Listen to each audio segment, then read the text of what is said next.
Hi, we're going to be talking about the First Great Awakening today, sometimes just referred to as the Great Awakening, but don't forget there's a Second Great Awakening. Now for the AP exam, you don't necessarily have to have dates very well memorized, but you do really need chronology. The First Great Awakening happens right before the American Revolution. The Second Great Awakening happens later on, right before the U.S. Civil War. The First Great Awakening starts in the 1730s, and some people say it's more valuable to people in the South and out on the frontier out west, but it hits the entire country, from Georgia up to New England.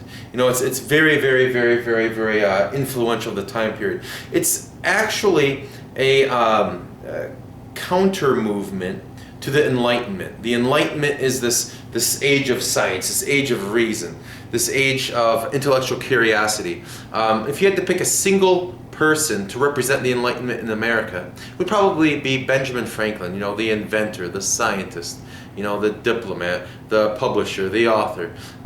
You know, he has a variety of trades and professions that he does throughout his life, but it's the religious counter movement to this Enlightenment, the scientific Enlightenment, and it really changes and fundamentally transform America, and America's different at the end of it.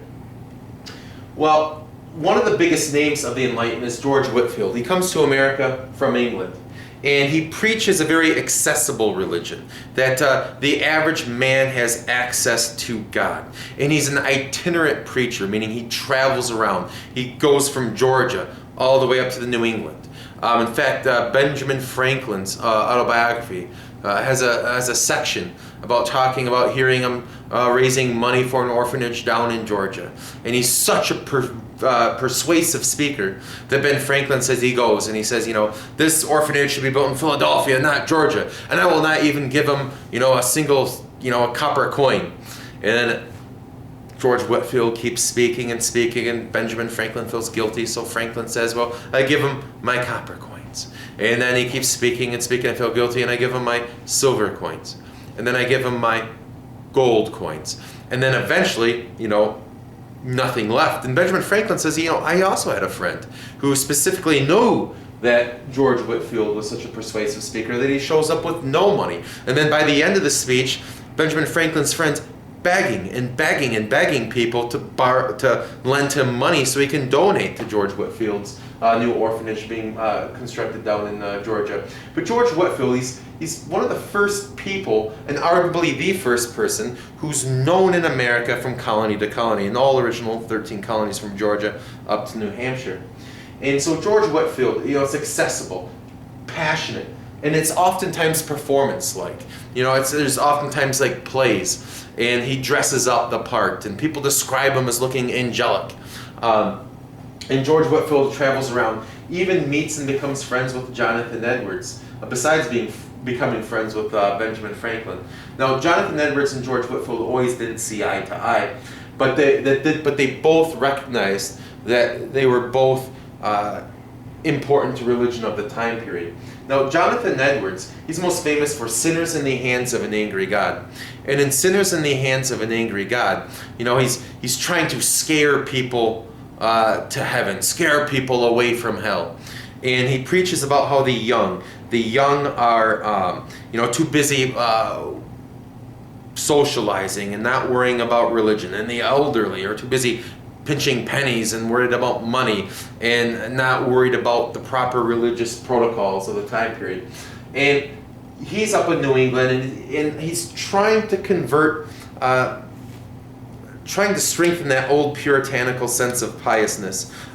Ironically, in some ways, the Great Awakening in some ways weakens that sense of the old piousness and so forth.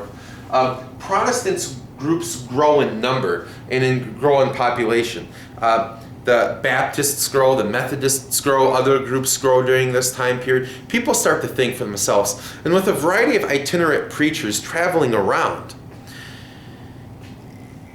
I mean, remember, you're in a time period before TV, before the internet, before you can text, before you can get tweets. So what happens is you don't get a lot of news. Yeah, there are some publications and newspapers, but you're in a small village, you might not get a lot of news from far off, and that news travels slow. And especially when it comes to religion, there aren't a lot of outside ideas. I mean, remember the Puritans were famous for kicking out people like Anne Hutchinson and Roger Williams who go to Rhode Island because they have different religious ideas and are forced out.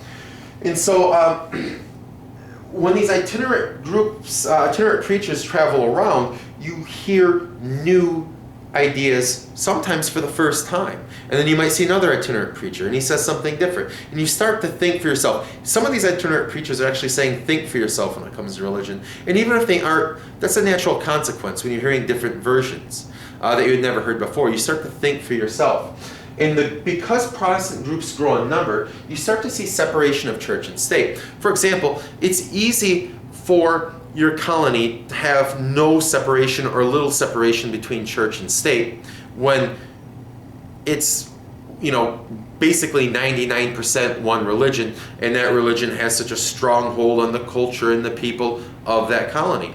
But when the Protestant groups start to grow in number, these groups, as they grow, the majority starts to dwindle down, and then the minorities, the different minority Protestant groups, grow in such numbers that they can demand the separation of church and state. And by fact, separation of church and state is largely grown in a lot of these colonies, which start off with little to no separation between church and state as the Protestant groups grow in number as a direct result of the Great Awakening. Another thing that the Great Awakening does is it takes power away from church leaders, because a lot of the church leaders, they dominated the local church. But during the Great Awakening, as people started to think for themselves, they started to demand more power from within the church. And you started seeing congregations removing their pastors and influencing their pastors and influencing their pastors' messages and sermons to the church. So you start to see a reversal here.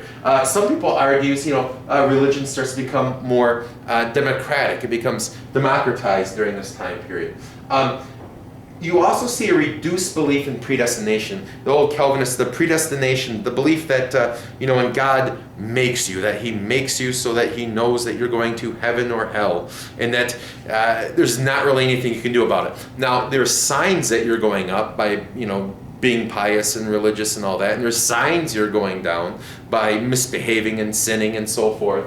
But it was predetermined. This idea starts to go down, the amount of people who believe in it. Less and less people in the colonies start to believe in that during this time period. They start to believe that I have access to God, that I can make my own way, that we do have choices. You see a renewed intellectual study in religion. You see more books published on religion during this time period. A lot of new ideas, besides the new churches that we had talked about previously. You see this renewed intellectual study in religion, and people starting to think for themselves. And perhaps most importantly, when it comes to the First Great Awakening, is this new American concept of freedom. In fact, some people say that you couldn't have had the American Revolution without the First Great Awakening, because the First Great Awakening starts to tell people to think for yourselves, to separate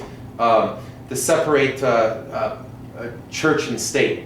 And people start to question things. And the head of the Anglican Church, a very, very, very popular religious form of Christianity in the colonies, especially down south, the Anglican Church, which was very, very dominant, the head of that is the King of England. And people started to question religion. And if I can question my religion and question my form of Christianity, in this case Anglican, who's the head of it? The King of England. And if I can question the king on something very important like religion, why can't I question him on something less important like taxes?